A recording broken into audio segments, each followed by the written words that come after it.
জয়পুরহাটের কালাইয়ে যথাযোগ্য মর্যাদা ও ভাবগাম্ভীর্যের মধ্য দিয়ে পালিত হয়েছে মহান বিজয় দিবস।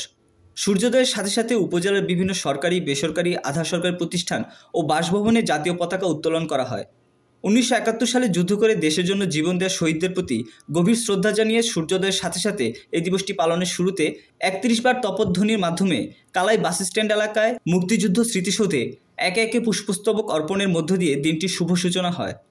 মহান বিজয় দিবসটি সোমবার উপজেলা প্রশাসনের আয়োজনে কালাই উপজেলা প্রশাসনিক কর্মকর্তা মোহাম্মদ সাইফুল ইসলামের সঞ্চালনায় কালাই উপজেলা প্রশাসন, কালাই পুলিশ প্রশাসন, উপজেলা মুক্তিযোদ্ধা সংসদ, Kalai press club, Kalai fire service ও civil defence, Ansar, VDP, scout, Kalai Zia পরিষদ, কালাই থানা ও পৌর বিএনপি সহ অঙ্গ সংগঠন ও কালাই বৈষম্য বিরোধী ছাত্র আন্দোলন শাখা সহ বিভিন্ন পেশাজীবীর মানুষরা মুক্তিযুদ্ধ স্মৃতিসৌধে এ ফুলের শ্রদ্ধা নিবেদন করেন। এরপর সকাল 7:30টায় কালাই মুক্তিযোদ্ধা স্মৃতিসৌধ প্রাঙ্গণে কালাই উপজেলা নির্বাহী অফিসার শামীম আক্তার জাহান আনুষ্ঠানিকভাবে জাতীয় পতাকা উত্তোলন করেন। এ সময় কালাই সহকারী কমিশনার, ভূমি কর্মকর্তা মোহাম্মদ ইফতেখার রহমান, কালাই থানার ভারপ্রাপ্ত কর্মকর্তা ওসি মোহাম্মদ জাহিদ হোসেন, উপজেলা বীর মুক্তিযোদ্ধা মোহাম্মদ আব্দুল মতিন সরকার, কালাই থানার বিএনপির যুগ্ম আহ্বায়ক মোহাম্মদ মওদুদ আলম, কালাই পৌর বিএনপির আহ্বায়ক সাজ্জাদুর রহমান তালুকদার সোহেল,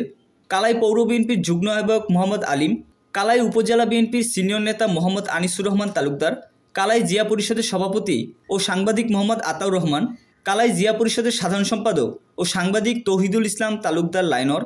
কালাই প্রেস ক্লাবের সভাপতি এটিএম সেলিম সারোয়ার শিপন ও সাধারণ সম্পাদক অ্যাডভোকেট নাফিউজ্জামান তালুকদার ডলার, বৈষম্য বিরোধী ছাত্র আন্দোলনের কালাই উপজেলা প্রতিনিধি মোহাম্মদ তামিন সরকার, উপজেলার আহমেদাবাদ ইউনিয়ন বিএনপির আহ্বায়ক ও কালাই থানা যুবদলের সাবেক সভাপতি তাজউদ্দিন আহমেদ তাজ, জেলা যুবদলের সদস্য তারিকুল ইসলাম তালুকদার রাসেল, কালাই থানা স্বেচ্ছাসেবক দলের আহ্বায়ক মোহাম্মদ তোতা, কালাই পৌর আহ্বায়ক হেলাল উদ্দিন মণ্ডল, কালাই উপজেলার মহিলা দলের নেত্রী আরজিলা বেগম সহ বিএনপি ও অঙ্গ সংগঠনের নেতাকর্মী এবং কালাই উপজেলার সকল কর্মকর্তা বৃন্দরা উপস্থিত ছিলেন। পরে দেশ ও জাতির শান্তি, অগ্রগতি ও মঙ্গল কামনা করে বিশেষ দোয়া ও মোনাজাত করা হয়। এরপরে বিজয় দিবস উপলক্ষে বীর মুক্তিযোদ্ধা ও শহীদ পরিবারের সদস্যগণের সংবর্ধনা, মুক্তিযুদ্ধের স্মৃতিচারণ এবং আলোচনা সভা অনুষ্ঠিত হয়েছে। উপজেলা প্রশাসনের আয়োজনে কালাই উপজেলা হলরুমে বীর মুক্তিযোদ্ধা ও শহীদ পরিবারের সদস্যদের সংবর্ধনা ও উপহার সামগ্রী তুলে দেওয়া হয়। সেখানে মুক্তিযুদ্ধের স্মৃতিচারণের মাধ্যমে এক আলোচনা সভা অনুষ্ঠিত হয়।